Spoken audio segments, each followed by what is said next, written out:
Hello, everyone. Once again, you are back with the Economists, and today I have a wonderful special guest. Okay.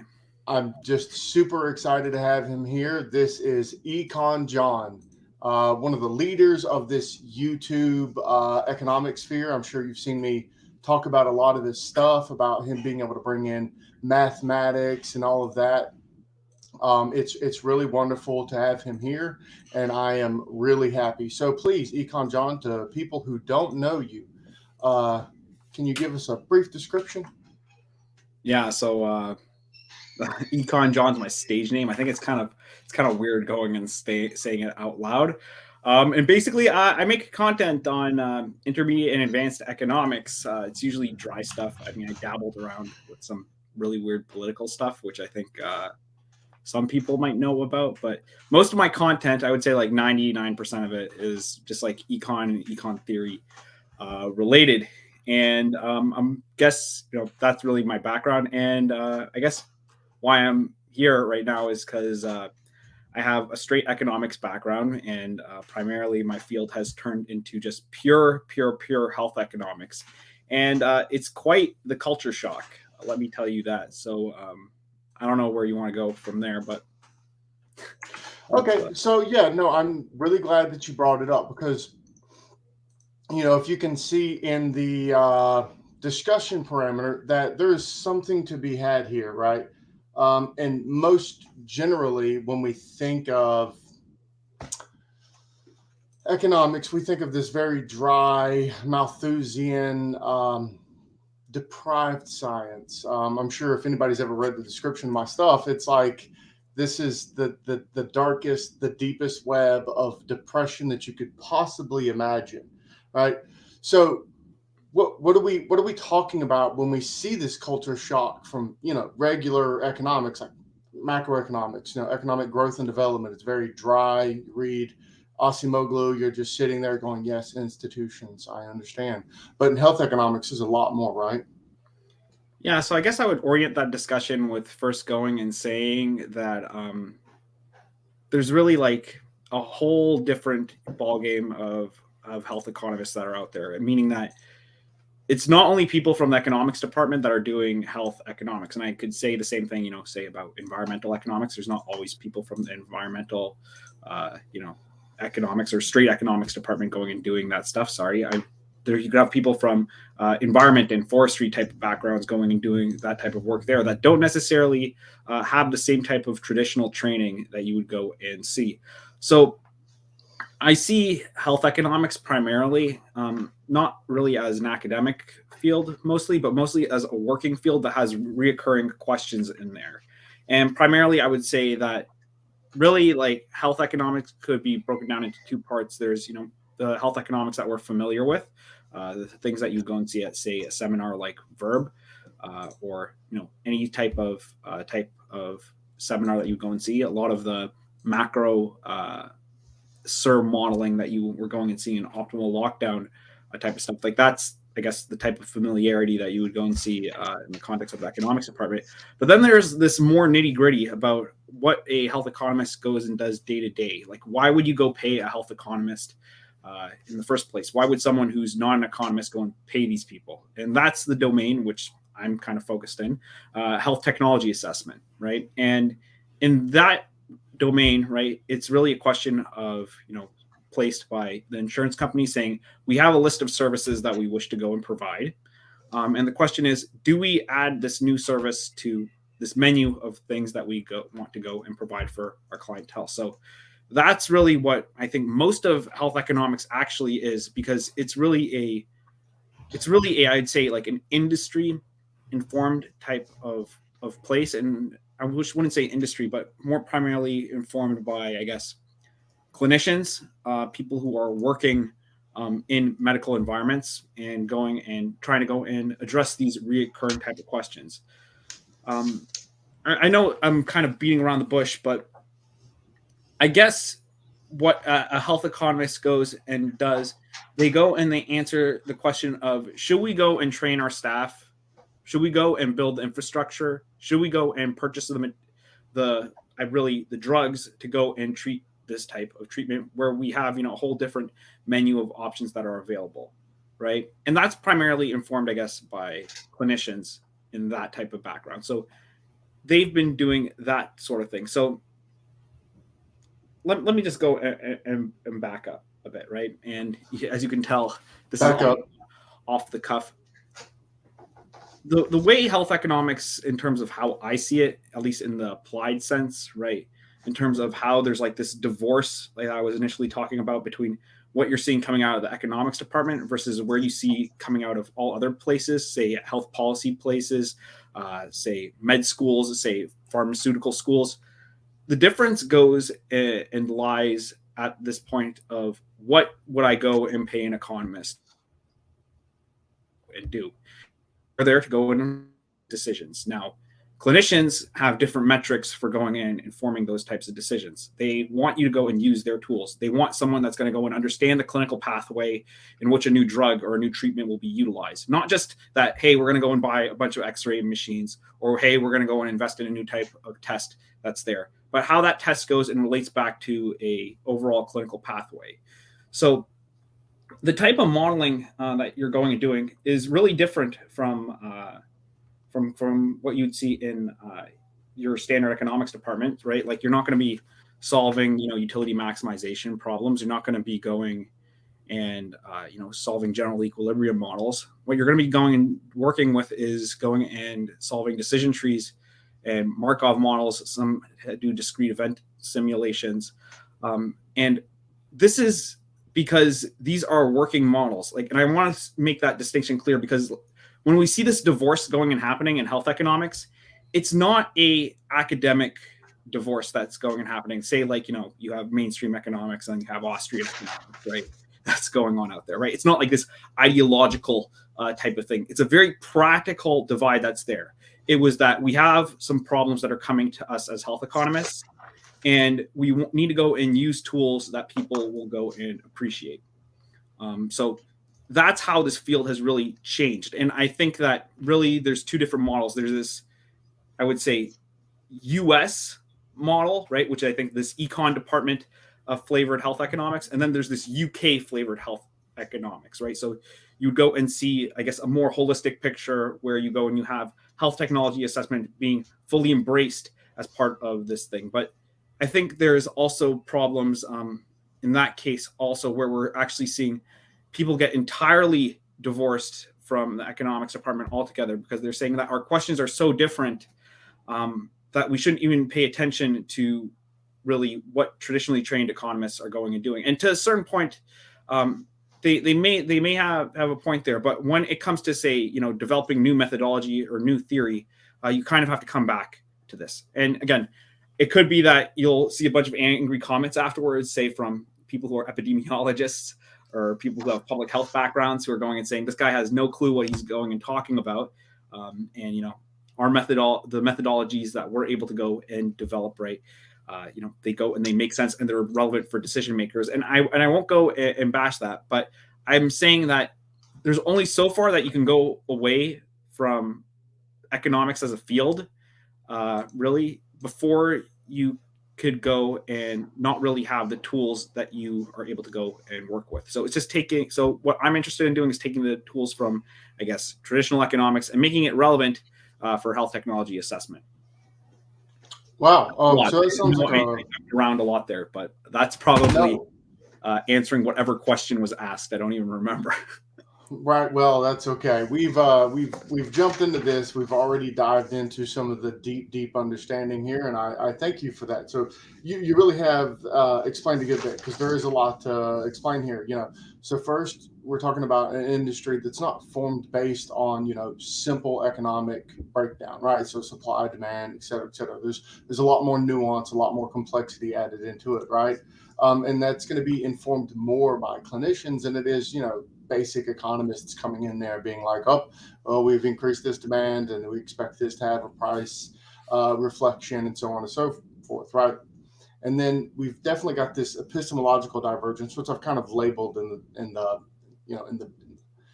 the settings, or not in the description of this, is that there's epistemological divergence, right? So first is how we see the world, and then which may be the ideology. And the second is going to be how we're actually the mechanism that we exist in the world, right? So I think that's a really big part of understanding this, because there's plenty of economists I know that do health economics that a lot of their focus is on. One was like the value of statistical life. One was, what should we do towards vaccination? Kind of working hand in hand with those epidemiologists. And then we've kind of got this health technology assessment that we're driving what constitutes good cost effectiveness, so on and so forth when it comes to technology. And I think, all of that's really well. So first and foremost, if anybody wants to understand what these Markov models and what these decision trees are, they should go to your channel. You actually have some really, really good breakdowns. This is stuff that I've looked at even in my own work, which is almost nothing to do with health economics, but I've had to take health economics once, and I hated it. I hated it so much. So here's the question, right? So we kind of, I usually help people think of it through Greg Mankiw's like 10 principles of an economist, right? And one of the big ones that we can always point towards is the trade-offs, right? So when economists are talking about trade-offs, do you think that is fundamentally important, or maybe not so much fundamentally important? Is it something that the clinicians may not fully grasp, but an economist who comes in and goes, there's a lot of trade-offs being made here. Do you think that's something that would be beneficial to them, or do you think it's a primary driver for economists being in this field? Yeah, so I'm not a clinician, so but I would go and ideally hope that your clinician goes and has the best interests of their client in mind, right? So they're able to go and use prescribing mechanisms to go and direct to treatment. There's treatments which are covered, treatments which aren't covered, right? So they'll be going and utilizing this list of treatments that are out there. In the context of health technology assessment, we want to go and say that a new drug or a new treatment should be going added to a list if it goes and performs as well as, say, another treatment that's there, right? If not better, right? Meaning, and we want really higher effectiveness, lower costs on both of these things. So I think the most relevant way to go, and if I were to go and describe what goes on in health technology assessment, I'd say there's like a lot of, I'd say, partial equilibrium analysis that he would be going and doing. So I would say like the most relevant type of perspective that you're going and looking at is that you're looking at a static optimization problem. Sure, we could go and say, and I can probably see people going and saying, yeah, but we consider outcomes over time, right? And we have discount factors. I'm like, okay, but still, you're not going and thinking about substitution effects between, say, one drug and another drug. You cannot model that, right? You can't go and just solve for your Slutsky equation and go and say, okay, we're going to go and switch from one treatment to a next one. That's entirely informed by a clinical pathway that's there, right? Because your clinician's going and looking at this and saying, okay, there's some risks with this treatment that's there, right? Some people respond adversely to it, like, say, for example, amoxicillin. With regards to like its penicillin that's there, some for say a child who does not have an allergy. Now, this could be a terrible example that we have an unknown individual here, but the question is, okay, what are the parameters that we're going and we're looking at, or really the probability that an adverse reaction would go and occur, right? So like anaphylaxia that would go and happen as a result of, say, administering this treatment here.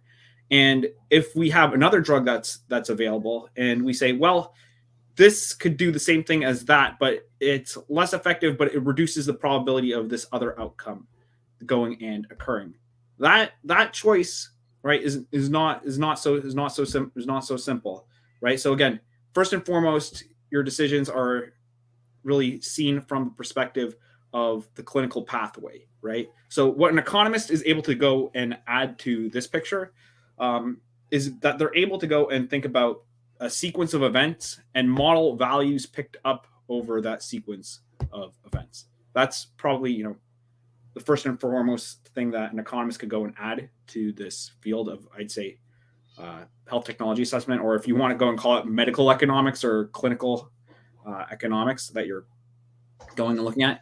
They go and they look at a sequence of events that's there and the values that are picked up along the way, and where each dollar is going along each time. So I think the most important skill that you can go and have, if you're new to this field, is to be able to go and think about time in terms of expected value equations, right?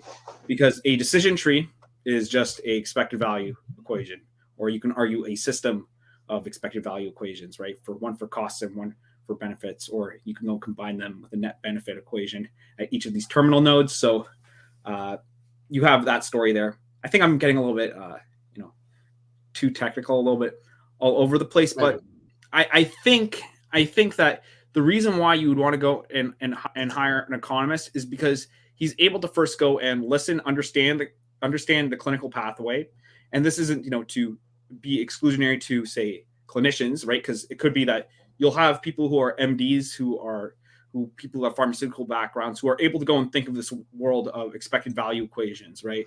And are able to go and think of models like this, right? They're able to go and have this type of notion. But that's the value first and foremost that you would go and see. And I want to emphasize this because you'll see people without, say, a traditional economics background that are going and working in health economics. But why is that the case? Is because they have a strong understanding of clinical pathways, right? And meaning that from when a patient goes and first comes in to request care to when they go and they walk out, what are all the steps along that way, right? And where are values and costs being realized along that path? So that would be probably first and foremost the most valuable skill for why you would hire an economist. Is someone who's able to go and look at this structure and say, where are benefits being picked up, where are costs being realized, and can we make a comparability between two paths? So okay, I think that's pretty much how I would sell it. Okay, well, there was 4 questions that I had prepared for it that you answered, so thanks. So that's the end of the discussion, guys. Thanks for coming. No, I'm kidding. But okay, so that's all really good. So definitely there's probably a difference when we're thinking of this clinical pathway, right? It's hard for an economist to actually understand what the clinical pathway is because we lack that medical knowledge that's necessary for that, right? And so that raises the next question. When economists are thinking about cost realized or benefits realized or actualized and this expected value equation or set of equations that you were talking about, right? How much of that clinical pathway knowledge does an economist need? Because even in the medical field, so economists, for example, right? Some of my work has been in economic growth and some of my work has been in public choice. Now, those two can connect pretty often, right? So if you're looking at corruption, that works with economic growth. Those go hand in hand pretty well, right? Then you're looking at like a health economist who's working on vaccines or cost benefits of, certain health policies, which will work with, someone in health policy programming and stuff like that. And so each economist has their own specialization, roughly speaking. So that economist is specialized. And then they have this branch of medicine, and that branch of medicine in and of itself is specialized. So is there general knowledge that an economist should have for this? Or is, if I'm looking at a specific technology, that I need specific knowledge that may not have carryover to other places? Or is it somewhere in between? Ooh, I really like this question. I like it a lot. So first and foremost, health economists are not clinicians. We don't help people really. That's probably gonna get clipped out. We hurt people. There we go. But I like to say that the way a health economist would go and work on a team is that you would have to go and work with clinicians, right? So you would go speak to a clinician, right, who's been involved with this treatment, say in an experimental setting. Say usually it's being experimented with, say in the context of a hospital or in the context of, say, a randomized control trial. And you're like, okay, tell me what is the story? Our patient goes and comes in with a particular condition, right?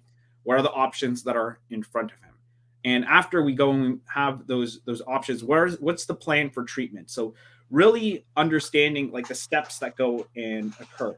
So I like the point that you're going and saying, right? You wouldn't go and ask a dentist to perform heart surgery, right? You wouldn't go and ask someone who's, I guess, field of study, right, is something else to go and act somewhere else. So how can we go and just have this general title, health economist, and to work in really all branches of medicine when it comes to health technology assessment? And the answer to that is that time and office appointments are not really, they're not really, that complicated, right? I mean, obviously implementing a surgery or implementing a particular treatment, that's complicated. But the way an economist goes and sees things is that he just sees values that are being there, right? He sees that when you walk into the doctor's office, right, you're going in there and you're paying $1 and you're going and you're getting a service, right? So this is really just like a general skill that I think could be applied to a lot of environments. And really, the reason why, I guess, this touches on another thing, like why would this large variety of different clinicians and different physicians out there, why would they go, I guess, and demand a health economist who probably would be like a generalist, right? Or say someone who's been doing health technology assessment for a while. And the answer to that question is that they're there to support a sales decision, right? That's what a health economist goes and does in an industry environment, right? Now, in an academic environment, we're going to be going and seeing your regressions, talking about policy, talking about Medicaid error, right? But what a health economist does after having their coffee, right, for a private organization, right, that is there to go and make money, like say a drug company, right? They're there to go and say that our drugs are cost effective compared to whatever's there on the market. Usually there's a comparison with respect to one generic, but often you would like to go and make that with respect to, say, another drug that is out there. And really, like, I guess, acquiring that data on what's going on with other drugs, right? When you're going and trying to pitch that sale, that's kind of difficult to, go and get, because this all relies on randomized control trial data, right? And usually these trials are, executed really once, like after they're approved, right? This is just my own understanding, right? It goes there and it gets approved. I mean, it could be that there's subsequent studies that are executed as well, but the results that you're going to be going and getting, they're going to be fairly limited. So you are reliant on there being successful, trials. Like, obviously you have to pass the first couple of stages of, the clinical trials before it gets to the question of actually deploying this treatment or this drug or, say, this new service out there on the market, right? That's the question that you're going and you're answering. You're saying that it's worthwhile, not only just for this particular circumstance, right, but for everyone to go and use this drug. And again, I know that in a lot of these cost effectiveness studies, they like to go and center these questions with reference to, say, a particular health system or with reference to a particular perspective. But it's really, I'd say, generalized results in that case. So that's what I would go and say. So just to go and back up, you were going and saying, I don't even remember now, this story about why would a clinician, right, or like in this medical space, who's go and have very, very many different backgrounds, why would they hire a general economist, right? And the answer to that question is because the timing of events is not a unique thing to every field, right? It's something that is general, that happens there in nature, right? You're still going to have to move patients from point A to point B, and benefits or damages are going to be picked up along the way.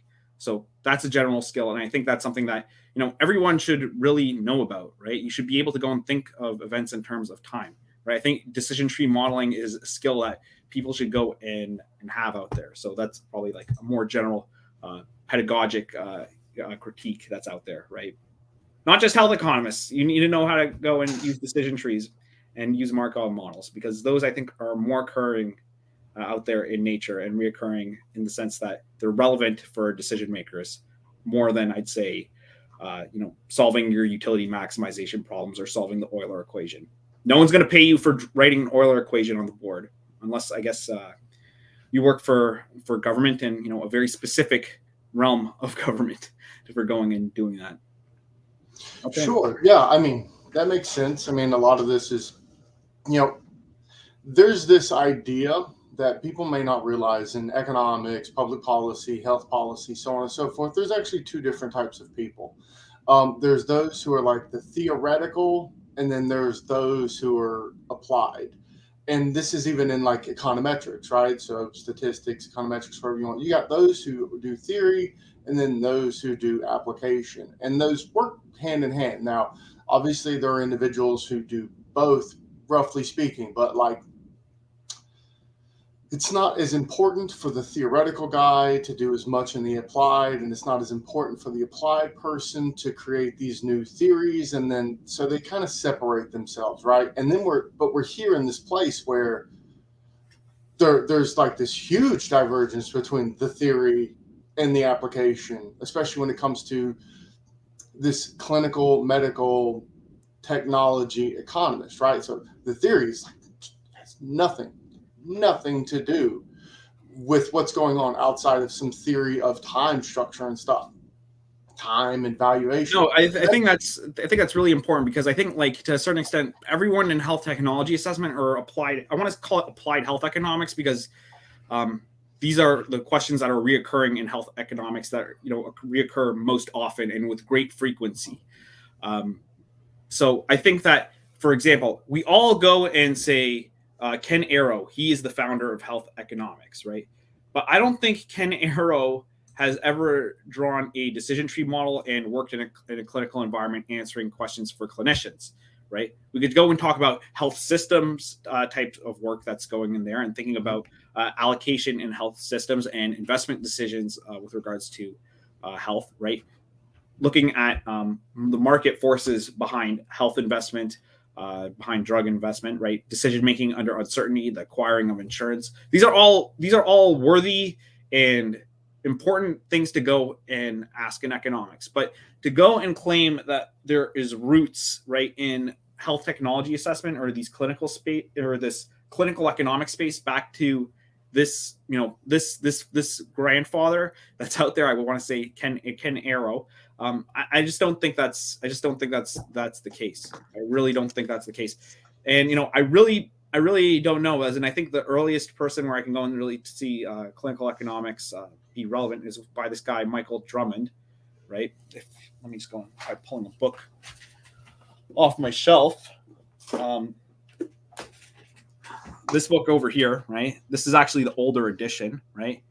This is probably, I guess, standard, reading for health economists or applied health economists that are out there, in economic evaluation. And this is probably like my first exposure to this stuff. It could be a little bit of a terse read, and a lot of the definitions could be a little bit, I guess, disorienting for someone who has a classical training in economics, right? Because it just reorients things in such a different way, and its target is for people who are applied, right? Like, for example, I think that the word theory in the context of like health technology assessment and applied health economics, really, like, I would say this UK flavored health economics is a different word that's used compared to, say, how we would go and use it, say, in the economics department, right? Like when we say theory, or we say,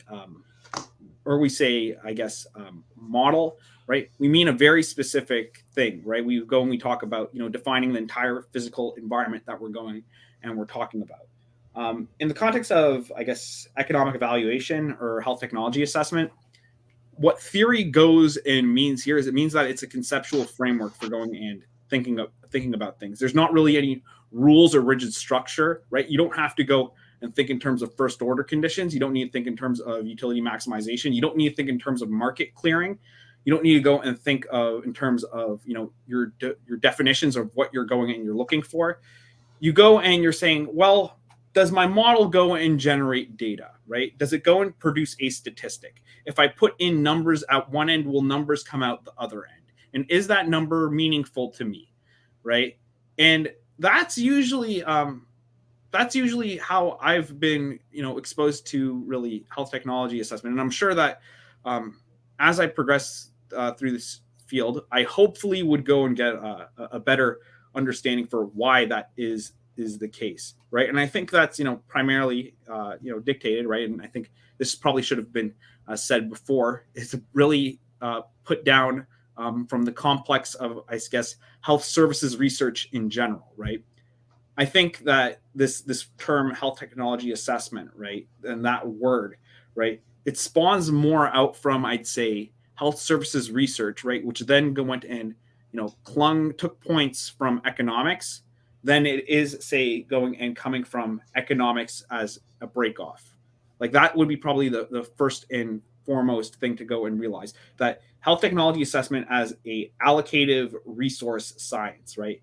As in, you want to go and talk about optimal investment in medical environments, right? That spawned out of this field of health services research, because clinicians, they're working in medical environments and they're like, well, we need to go and figure out how to allocate things, right? And we're among each other, right? We're here in our med school, we're here in our hospital, right? Let's come up with some ideas for thinking about rules for going and allocating this thing. And people are going to be coming from different backgrounds, and they'll be like, well, we in business school, we know about decision trees, right? So maybe we can go in and model a clinical pathway with a decision tree.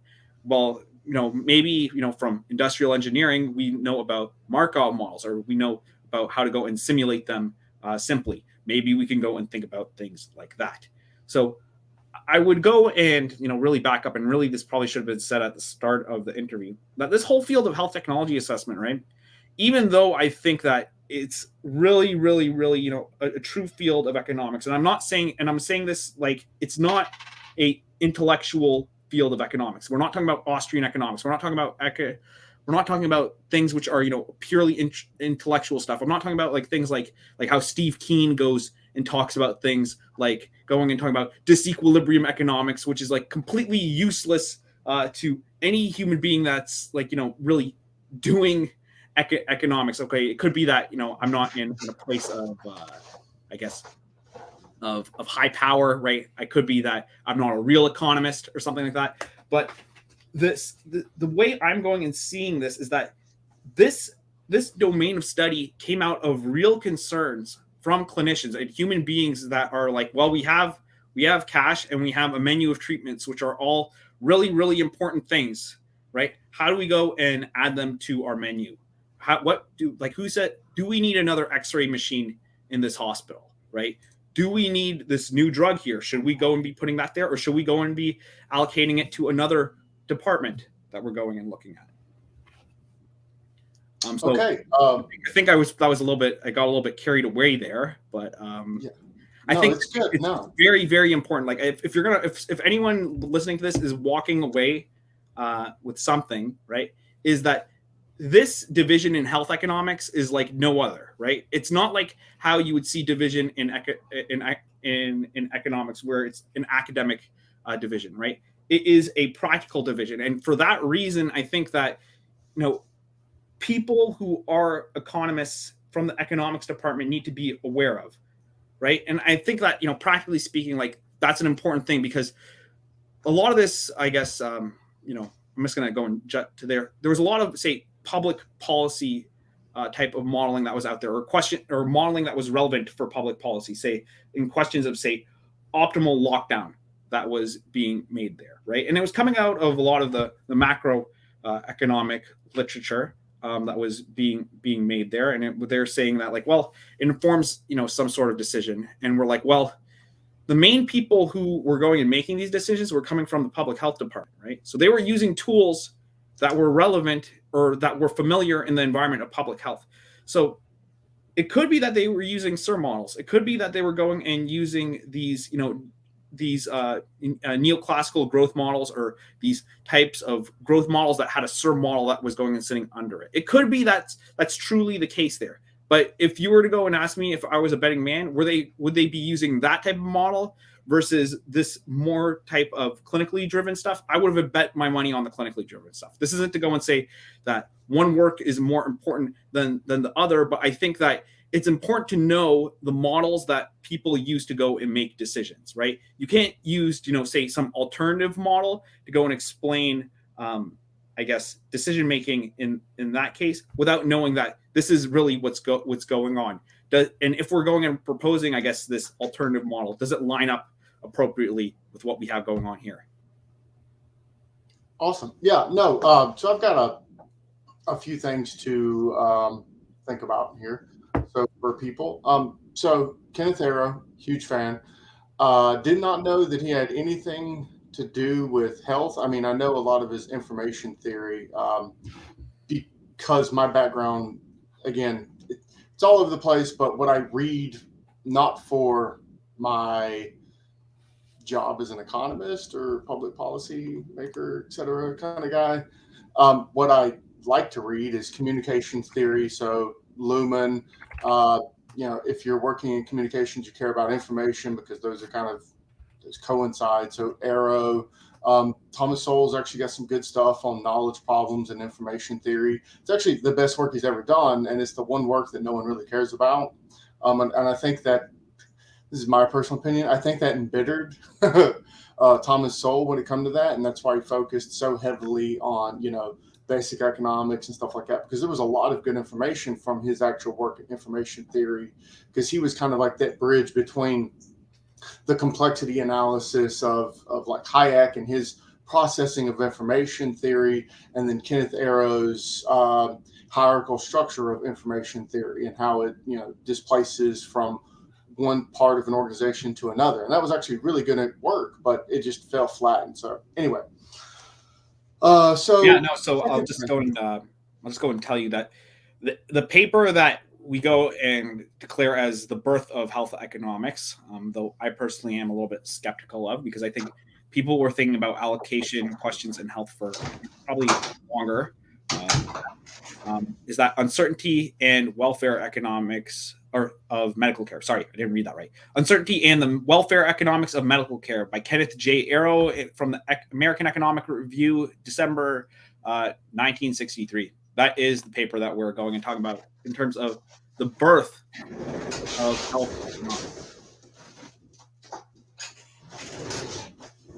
Sorry, you pulled out a book, so I'm pulling out my book of Kenneth Arrow just to see if it has it, because it's got like a compilation of his work.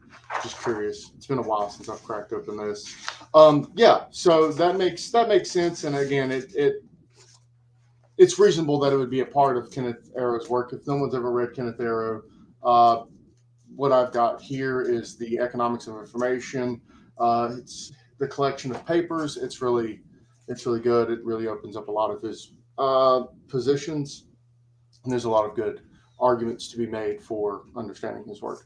So the next thing is theory, right? So I have a video on theory and public policy. In public policy and maybe even in public health, because they do tend to work together, theory isn't, like you said, the same thing that's utilized in economics. When we say theory, in fact, this is one of the biggest bridges that people have to cross when they work in public policy, because the way each different scientific or pseudoscientific field presents theory is quite different, right? So some of the work done by some of my favorite authors like Talcott Parsons, they take the empiricist frame for theory. So theory starts off as a tautology. So I hear this all the time. Oh, that's a tautology. All theory is meant to be a tautology until shown incorrect. And that's how you test it, right? And this is kind of the weird thing about Popper, Milton Friedman, Stigler, Parsons, and that early stuff, and why Milton Friedman's paper on econometrics just blew people's mind, because it was just hard for people to comprehend what he was meaning by a lot of this. Anyway, so yeah, I do take theory as a conceptual framework that we can derive questions and conclusions from, more so than I do take the economics perspective as a model that you're kind of building and then answering very specific questions. So that's always something to bring up. And then when we talk about the practical division, this is something that's not just applied to, this health technology assessment and this health research. There's actually a lot of reasons to believe that economics is a diverging and continuously diverging way of thinking. And when we look at other fields, like example, I love Gary Becker, one of the foremost greatest economists to ever have lived. His work in crime is amazing, but there's something missing somewhere along the lines. There's something missing, and that something missing is just that minor amount of knowledge about like the psychological processes of crime. That one minute area that's missing may lead to vastly different conclusions on his model and on his work versus reality, right? And so economists really have got a hard job because they have to learn all of this stuff on top of the economics that they have to learn. And as economics becomes wider and wider and wider, economists are having to take in more and more and more information. So at the end of the day, economists, we're the greatest scientists on the planet. But seriously. There we go. But I mean, to think about it, when it comes to, all the decision-making processes and how everything sets up, I know economists that know more psychological literature than psychologists. I have economist friends that know more about, well, that's really most of my friends, all one of them. So I have another buddy, he's an economist. He's got a lot of background in like esoteric, deep psychology, like from the Jungian perspective and stuff like that. And he's working on a model of choices that have to do with Jungian theory of archetypes. Like it's crazy, right? So anyway, I know that was a weird tangent, but I just wanted to kind of beat in everybody's head that's listening is like what you're saying is wholly important, even not just in your field, but in almost every field that an economist have to touch. You're going to have like an expressed amount of information.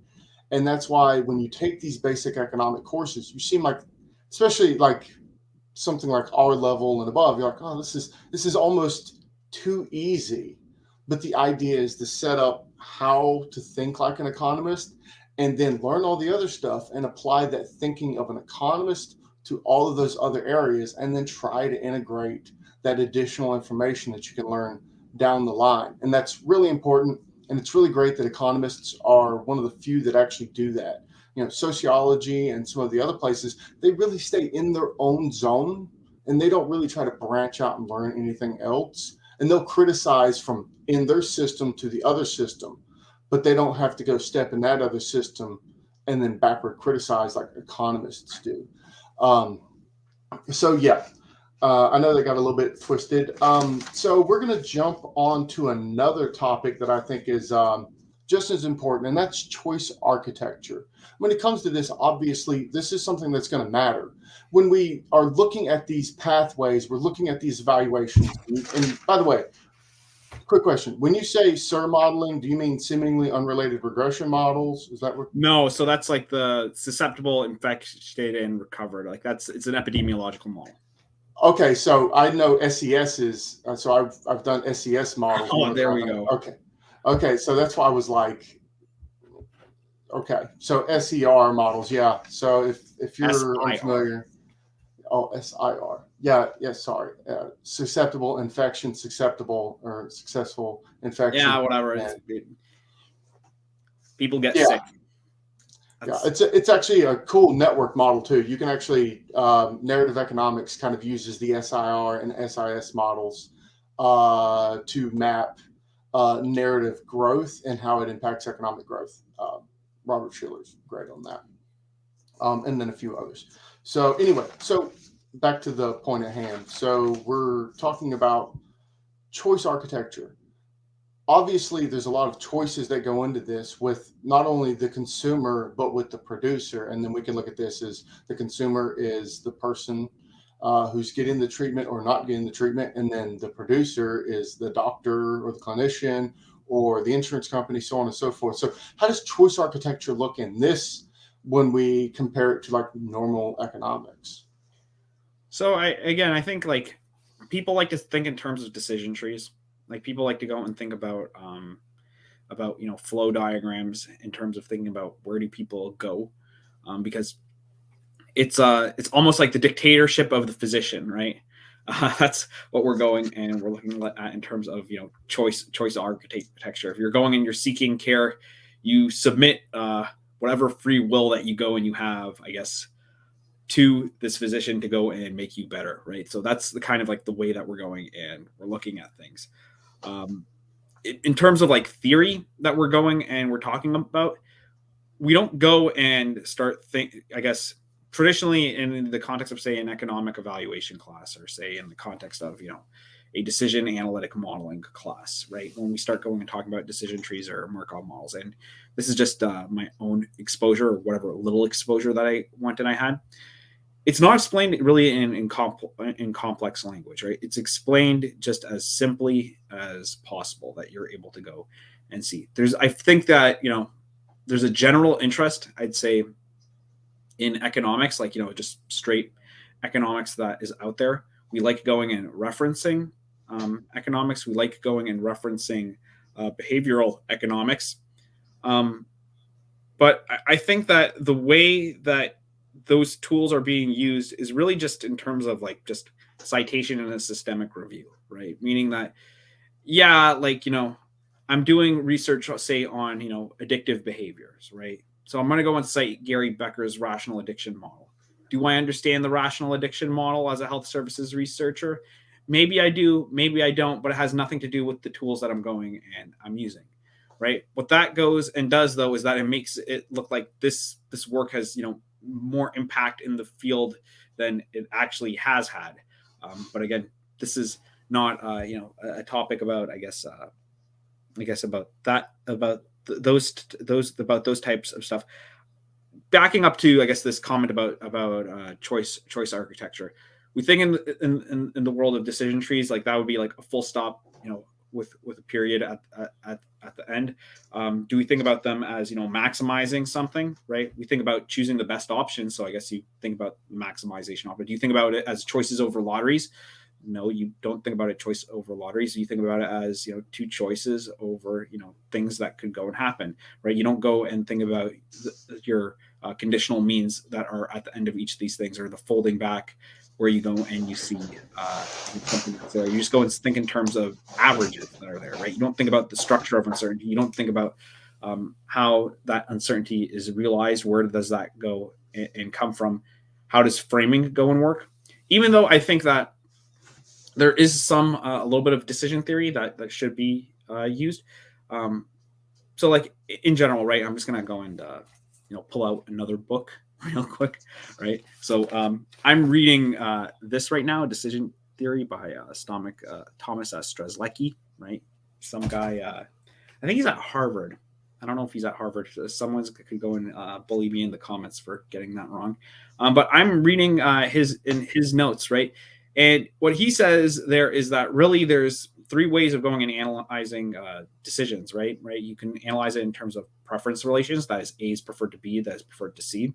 You can analyze it in terms of utility functions, which we all know about, right? You put in a number, you get a score, and we say, well, this bundle is, this makes you this happy. And the last one, right, which I think is probably the most relevant for, I guess, people who are interested in doing experiments and thinking about, preferences over health states, right? That is the choice function, right? That means that you go and you see a menu of things that could go and happen and you pick one. So this is how choices are seen in the wild, right? I put an apple, an orange, and a banana in front of you and you take a apple, right? So what does that go and tell you? It tells you that from this set, this object is most preferred. But what does it go and tell you if you go and you change that set? So we want to put some regulation on how things go and work. And in particular, we want menus effects to not go and happen, right? Let's say I go and I give you a choice between an apple and a banana and you pick the apple. And I said, well, you can either have an apple or a banana or a slice of pizza. Then he's like, well, if that's the case, I'm going to go now and take the banana, right? And this is the weak axiom of revealed preference. We don't want that to go and happen, right? Because the menu has not changed.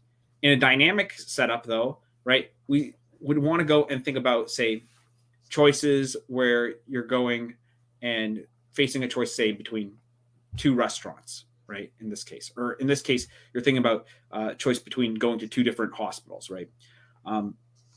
In this case, once you choose, one particular hospital that is dominant, right, you'd go for one treatment or another treatment. Or maybe I think thinking in terms of the world of restaurants would be probably a little bit better.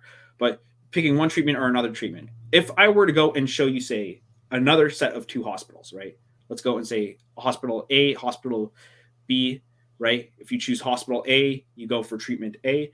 But if, let's say I go and give you a choice now between hospital A and hospital B, and you still choose hospital A, right? You shouldn't go and move from there to treatment B down here, right? And now that's a little bit nuanced, because that's the same story with warp that we're going and talking about. We don't want there to be this menu effect that's going and happening, meaning that you have to compensate by not going to, say, another option. Now, this regret type of behavior, right? This is loosened in, say, models where we have, say, habit formation or we have learning involved, right? So implicitly in our decision tree models, right, we want this idea of, I guess, revealed preference over time, right? And this has a particular word. It's called consequentialism.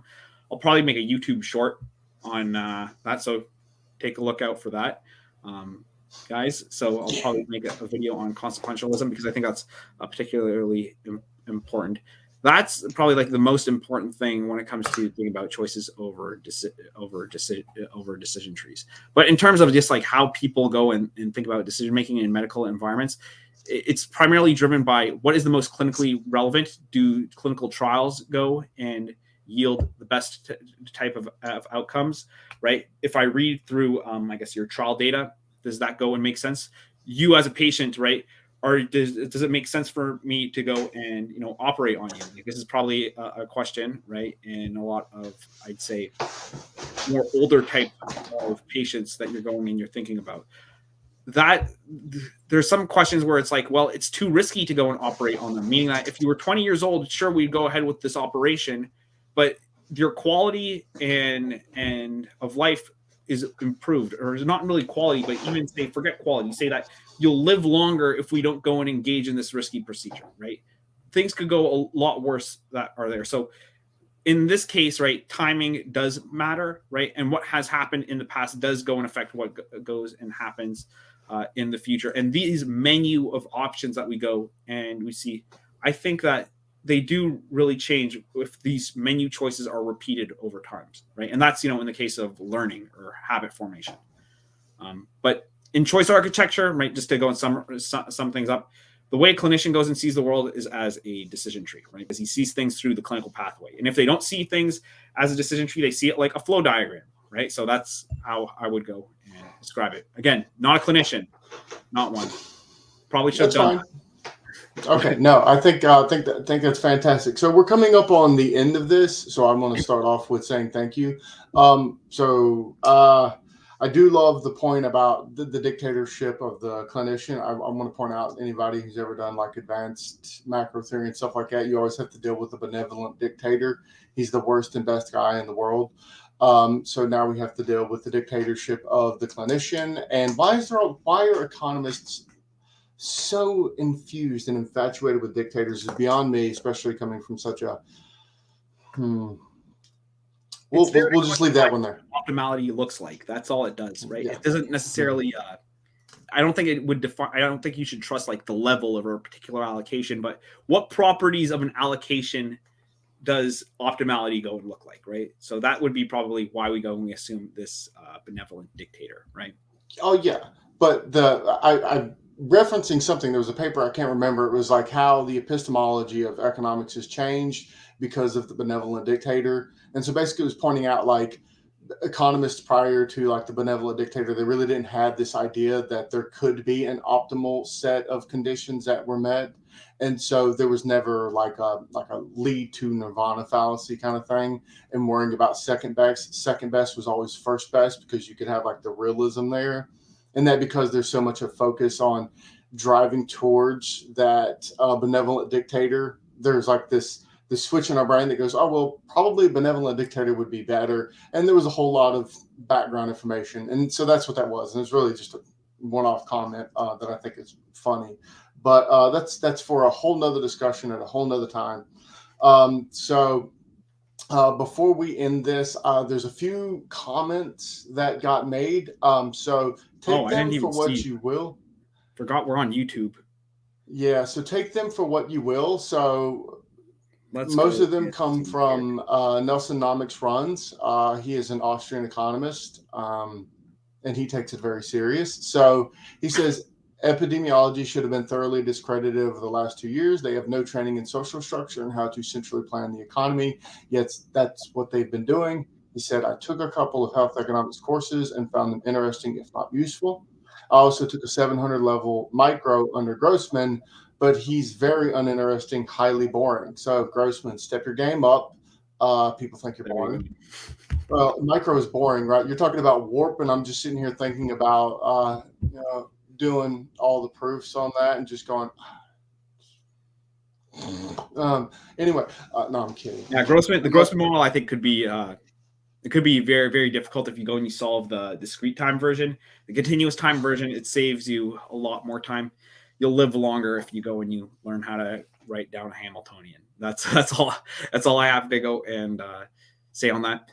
I don't know. I feel very skeptical to go and field bash, right? Maybe if I was younger, I'd feel a little bit more bold.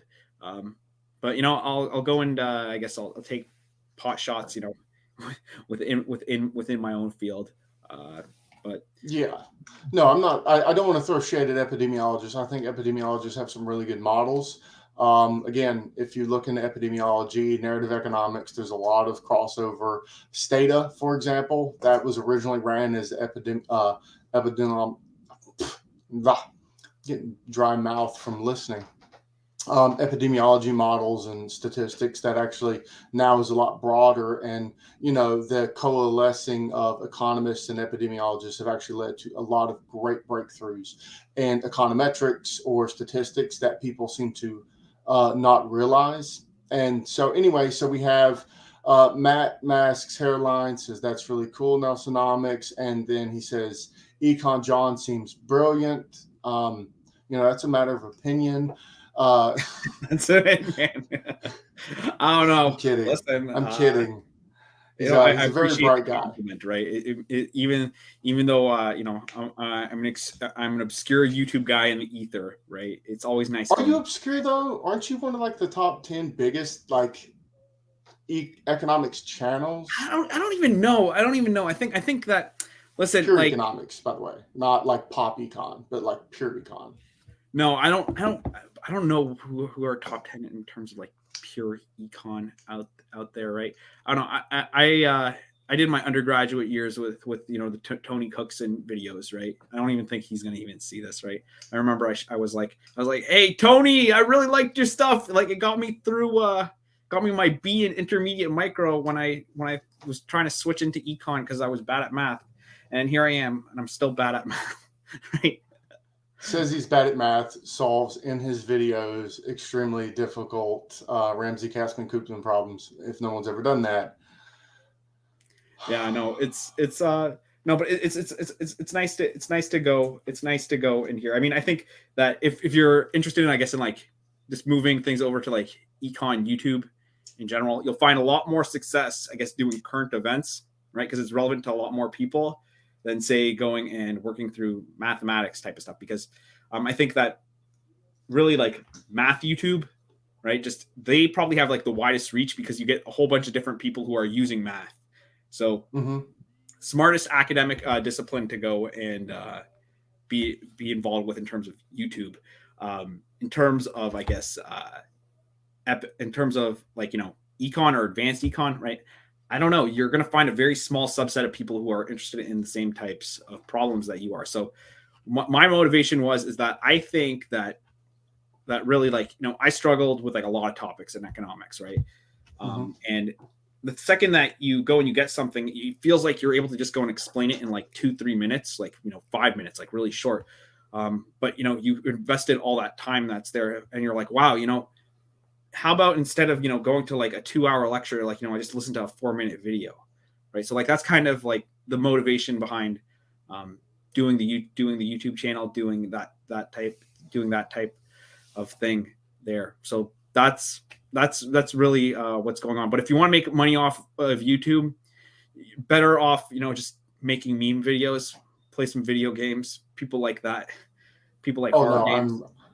I'm with you because, like, again, I touch on like random nonsense, right? So, talking about corruption, you assume that that would probably have a bigger, broader base, but I try not to invite too much mathematics. Like my last video that I showed you, I go into Gary Becker's model very succinctly because you can open that model up quite a lot, and there's a lot that goes in that, but I don't know how many people are going to sit there and go, okay, that's what Gary Becker meant when he was doing this. And oh, those are the first order conditions. Okay. So, and then like, yeah, usually it's people who are, working on things, I'd say in the context of a test, or it's say someone that wants to go and execute like their own particular research, according to a model.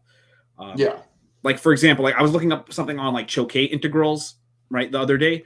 And, this I found this YouTube channel, and like this guy is a lifesaver, right? Like, but the thing is, like, it's not really like a popular type of topic, and I think that to a certain extent, like, I think that this educational content that you're putting out there, right, it's actually helping train a lot more researchers to go and do work in this field, right? So I really do think that like there's a lot of altruism in like doing educational YouTube. I mean, there's not such big bucks in the econ YouTube sphere. Maybe I should just go and get into some Twitter drama. Maybe I should go and get into some more debates, right? Maybe that'll blow up my channel or something like that. But even then, I'd probably still just be doing math problems. Exactly. No, I agree. And I always like to just read, or take the person at their word, So the first series I ever did was looking at a book called Inequality in Society and going through the classical texts of what inequality is and isn't. And, those are things that you're going to get at an undergrad or even a graduate level to look at the basic text. But it's just like, there's not a whole lot of people that care about that, but there's even less amount of people that care about that and care about it from a position of a different ideology than most of the people that are writing on that subject, right? So, I mean, it's not completely unknown that I'm rather conservative in a lot of my beliefs, especially when it comes to the conservation of inequality and stuff like that. So my first set of videos was like, so this is what the leading academics from 1800 to 1995 think about this. This is my take on it, and it's a little bit different. And I thought that was something new or cool, and it's not something many people, but those who care about it a lot. So that matters. And I think that there is some reason that would be good. You're going to have some people that hear these arguments and they're going to be able to think, well, there are conservative arguments to this. They're just not often made. And I think that's important just from a broad epistemological perspective. Anyway, so the last comment, it says, the epidemiologist making all the correct decisions for doing so based on nothing. The entire thing started with a falsified computer model out of the College of London. And again, I don't know whether that's true or not. Like this is just like out of my domain of questions that like I'm able to go and answer. I'm just making sure I read them. That's all. So we don't even have to discuss that. But anyway, it's been an hour and 2 minutes. I want to thank you a ton. This has been eye-opening for me, talking to you. Because like I said, some of the stuff that I've done when I was looking at the Ramsey-Kasman-Kuhn model, your video was one of the big things that helped me get through it. And, you've had that, so on and so forth. And all of these things are really great. And it does, increase the total knowledge in the system. And yeah, thank you a ton. I'm really happy to hear that. I really am happy to hear me and that. And, I guess, thank you for having me on the show. That's pretty much it. And, thank whoever was watching, thank you so much for going and checking this out. And I guess I'll watch this afterwards and see all my ums and ahs and whatever is said here. So not as many as you think, actually. You were very articulate. I got to give you that. You were very articulate. I mean, you drove so much information that if someone wants to be serious and watch this with a pen and paper, I mean, there's enough information there to make at least 30 videos, or, you can make an entire course around some of the positions that you brought up and explained in a succinct manner. So I think that in and of itself speaks volumes to your ability to articulate your position. And I was thoroughly impressed, but I'm going to end the broadcast and I will hit you up on another day. Thank you for taking a walk with me through the Economicon. All right. Take care.